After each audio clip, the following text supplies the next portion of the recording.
Welcome to Joe's Politics 101. This is going to be part 2 of my NRA discussion.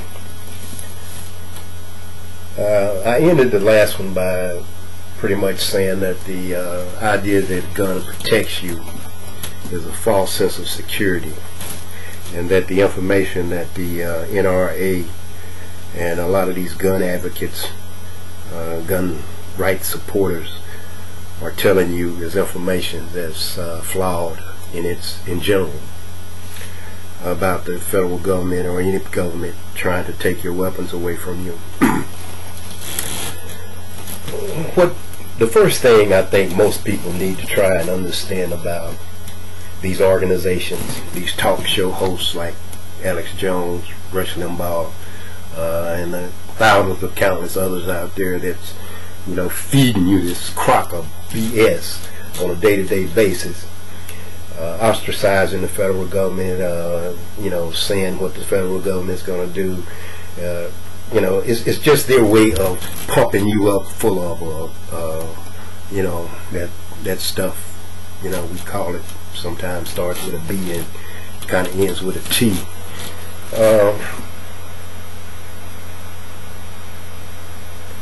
People who have memberships in our National Rifle Association, you know, I try to figure out, whenever I get involved in something like that, I try to figure out the benefits. What is the benefit of me being a member of the National Rifle Association? You know, what am I going to get out of it for what I invest in it? Okay. You get a membership, and I don't even know what a membership costs because I've never even considered, you know, and this is me on a personal level, I never ever considered being a member of the National Rifle Association because I don't see a need for it. I don't see a need for spending my hard-earned dollar to pay someone's wages to lie to me and my nation. That's how I see it, man. You know, everybody might be different benefits in it for other people. You know, what do they bring to my community? What do they bring to my country? And what do they bring to me on a personal basis? I don't know what a membership costs, if it's $20, $15, $30, or whatever a year. You know, but at any rate, that money goes to someone like Wayne LaPierre and the president of the NRA and whoever else might be in their staffing position.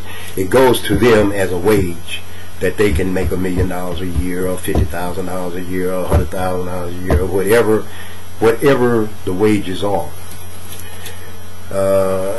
They are supposed to be going, and they're supposed to be looking out for your rights. Well, I'm pretty sure that if they bring a training course to your town, that you got to pay additional money for that. So they're not giving you anything. They're taking more from you than they're giving. The second thing about it is they're interfering in my politics, in my representatives' politics. You know, I elect my representative to represent me, my community, and the people of my state. I don't elect him to represent the National Rifle Association or my gun rights. My gun rights are not being threatened, so I did not elect him on those bases. But they can go to the Congress and lobby my congressman or my senator and get things that they want that I may not want, or that people in my community may not want. You know, they don't support me as an individual. They don't support my community as a community. They don't support my state as a state. They support a slither, a very small slither of my state, of my community, of my nation.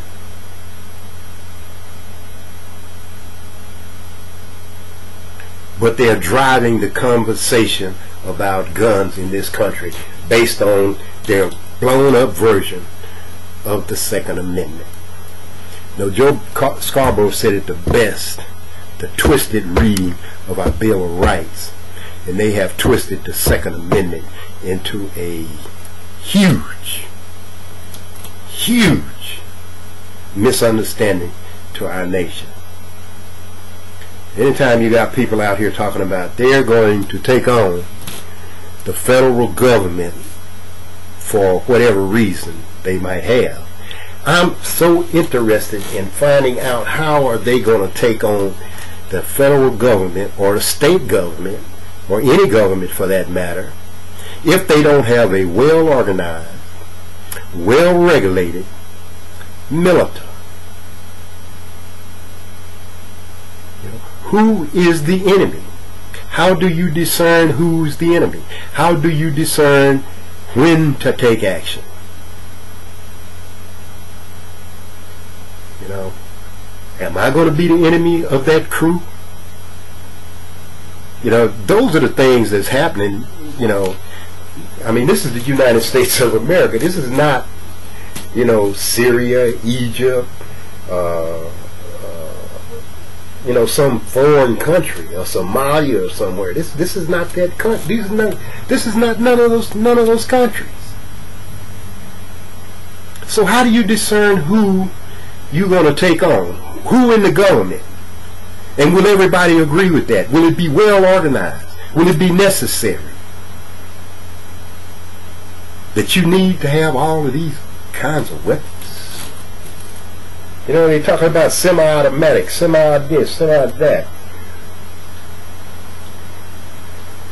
The deal with semi-automatic rifle, Bushmaster, AR-15, M5, Mac 5, whatever you want to call it, M16, whatever. If you can get your hands on the right part, you can turn it into an automatic just like that. And if you can't, you can pull the trigger fast enough to make anybody think it's an automatic. So,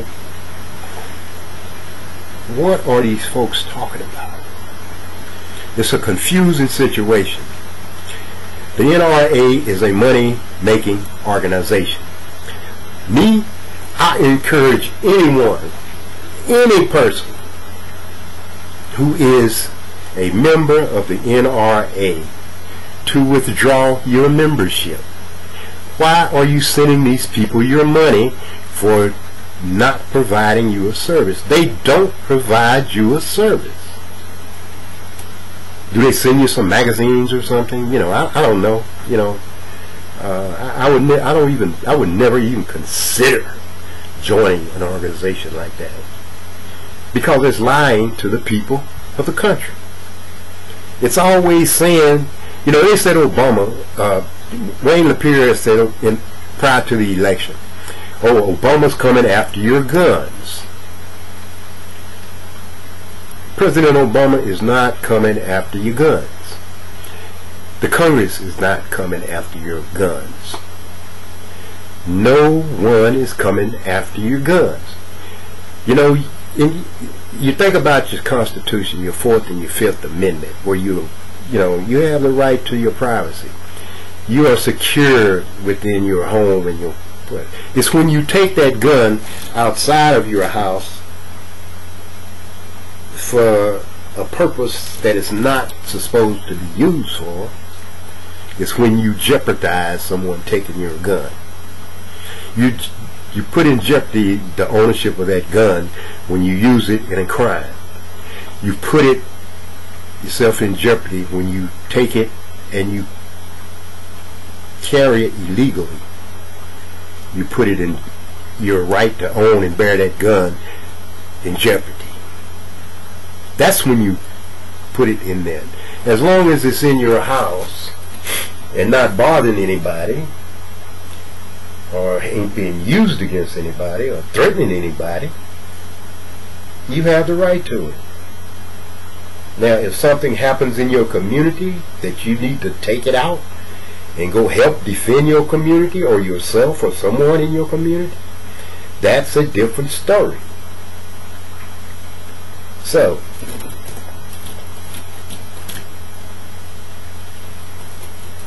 I'm right at 10 minutes on this one, so I'm going to shut it down. I'm going to go to part 3, and I'm going to talk about guns in the possession of school teachers and why it should not be.